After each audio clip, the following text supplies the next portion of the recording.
Hello, it is 6 a.m. in Washington. It's 12 noon in Johannesburg. I'm Monita Rajpal. You're watching World 1 live from London. Forced out, the phone hacking scandal has claimed its biggest scalp yet. Britain's most senior police officer has stepped down. Paul Stevenson was under fire for hiring former News of the World executive Neil Wallace as an advisor. He used his resignation speech to pile more pressure on the British Prime Minister by highlighting his close ties to Rupert Murdoch's empire. David Cameron has reportedly cut short an African trade tour to deal with the crisis.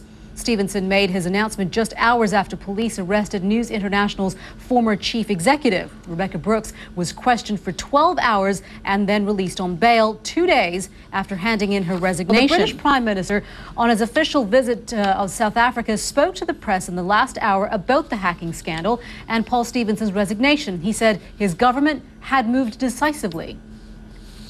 Metropolitan Police Service is really quite different to the situation in government, not least because the issues that the Metropolitan Police Service are looking at and the issues around them have had a direct bearing. Paul Stevenson's resignation comes amid claims some of his officers illegally took payments from journalists and allowed their relationship with the press to become too cozy. Brian Paddock is the former Deputy Assistant Commissioner at the London Metropolitan Police. He joins us now here in the studio. Sir, thank you very much for being with us. As we've been speaking, just received word that the Home Affairs Select Committee has recalled John Yates to appear tomorrow. Now, what do you make of that? Well, John Yates is in trouble because the Commissioner in his resignation speech said that one of the reasons was he didn't know the extent of the phone hacking. It'll be interesting to hear what actually does come out tomorrow. Sir, thank you very much for your time. South Africa is celebrating Nelson Mandela's 93rd birthday today. Since 2008, July the 18th has been branded International Mandela Day in honor of South Africa's first black president. British Prime Minister David Cameron has traveled to South Africa for the occasion, but as we were mentioning earlier, a published report says he decided to cut short his trip to Africa to handle the fallout from the phone hacking scandal. CNN's Robin Curnow joins us now live from Johannesburg. And Robin, before we get to the celebrations there in Johannesburg and South Africa as a whole, we were listening to the news conference that the British Prime Minister David Cameron held with Jacob Zuma, and of course the scandal that's happening in his country here has followed him all the way there to where you are. Absolutely, and he did receive some criticism for being in Africa in the first place. One of the questions was, why are you here while there is this massive fallout back home? Cameron defended his trip. We wish him all the very best on this very special day. Thank you very much for that, Robin Curnow there in Johannesburg. The United Nations launched International Nelson Mandela Day in 2008 in recognition of his contribution to peace and freedom, as Robin was saying. Here are some of the things Mandela has said on those subjects, some of the quotes we want to share with you. The greatest glory in living lies not in never falling, but in rising every time we fall. That quote comes from his autobiography entitled Long Walk to Freedom, which was published in 1995. He also said, education is the most powerful weapon which you can use to change the world. And money won't create success, the freedom to make it will.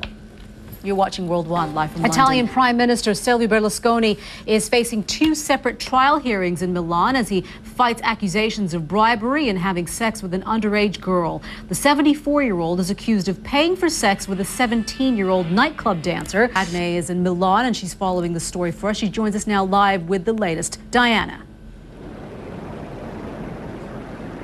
Hi, Monita. Well, as you say, some very serious charges against the Italian premier, and the first of those 2 trial hearings has been completed. In Venezuela, President Hugo Chavez has transferred limited powers to his deputy as he prepares for cancer treatment in Cuba. Chavez arrived in Havana at the weekend to start chemotherapy. As CNN's Shasta Darlington explains, despite the slight concession, Chavez is still holding tightly onto power in Venezuela as he fights for his health.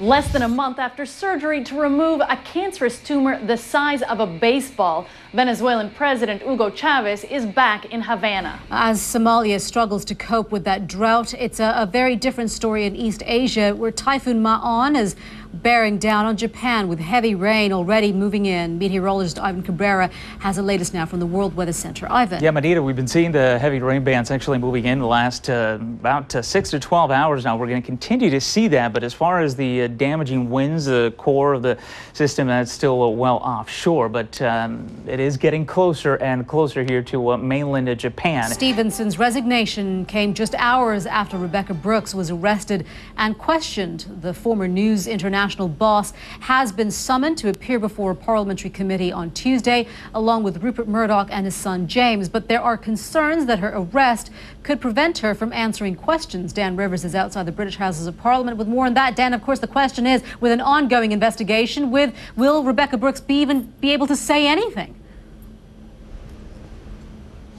Well, it's going to be very tricky for her. I mean, the committee are saying that they will frame their questions carefully, ensuring that it doesn't sort of tread on any subsequent police inquiry or court case. Medical officials have denied reports that the country's former president, that Egypt's former president, went into a coma on Sunday. State television said Hosni Mubarak fell into a coma at the Sharm el-Sheikh hospital, where he has been under treatment since April. Medical officials denied the claim, saying Mubarak is in stable condition. Welcome back. It was a weekend packed with major sporting encounters. Do you like that, encounters? The final of the Women's Football World Cup, golf's British Open, and more. Oh my God, I'm out of breath. I'll try to make this a bit more than a brief encounter. Monita, thanks very much. Darren Clarke is the toast of the golfing community, and Northern Ireland seems to be the heartbeat of world golf following an incredible sequence of major champions. Graham McDowell and Rory McIlroy. Zanesova in Frankfurt. She saw the whole thing. Yeah. So we look forward to speaking to her in just a bit. Thank you very much for that, Don. You're watching World One live from London. This is World One live from London. We are coming up at almost 7 a.m. in New York, 1 p.m. in Berlin, and 8 p.m. in Tokyo. U.S. President Barack Obama is heading into a new week of negotiations with congressional leaders and trying to head off a serious debt crisis. Tea Party-backed Republicans are pushing deep cuts in spending without tax rises, but that's unlikely to be passed by the Democrat-controlled Senate. White House correspondent Brianna Keeler joins us now with more. Brianna, was anything accomplished over the weekend? A lot of things going on behind the scenes, but what I can tell you, Monita, is some sort of deal on a comprehensive deficit reduction plan, still very much eluding the White House and eluding Congress, although both sides say they're confident that they'll be able to avoid default. Brianna Keeler there in Washington, thank you so much. Watching World One live from London, I'm Monita Rajpal. Thank you for joining us. We'll update you on the news headlines at the top of the hour. You're watching CNN.